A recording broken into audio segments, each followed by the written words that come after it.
বুকের এখানে মারে, এখান থেকে হাত দিয়ে ধরার পরে সে এলোপাতাড়িভাবে মারতে তো পায়ে এখানে এসে 3টে জায়গায় এমনভাবে কাটছে যে এখানে ওনার 25-26 কি 27 সেলাই দেওয়া লাগতেছে এবং সে হত্যার উদ্দেশ্যে আমাকে আঘাতটা করছে। পূর্ব কোনো শত্রুতা ছিল?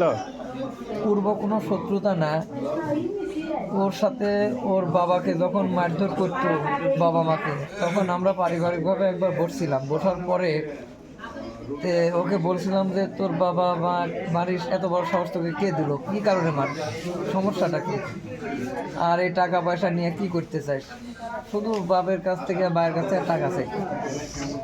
শেষ পর্যায়ে যখন আবার গালিগালাজ শুরু করে, তখন আমি ওকে 2-1টা চড়থাপ্পড় দিছিলাম সবার সামনে, আমরা সব ফ্যামিলি নিয়ে সপরিবার বসার পরে।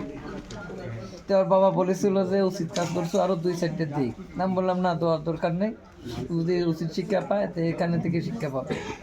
আমার তো মনে হয় ওই রেসটাই সে আজকে তার প্রতিদান দিল, এটাই ওই রেসটা ধরেই।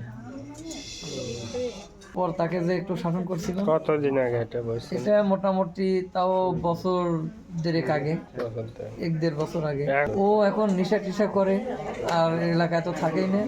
ও এখন ঢাকাতে থাকে, কিছুদিন পর পর বাড়িতে আসে। ও নেশার জগতে আছে এখন।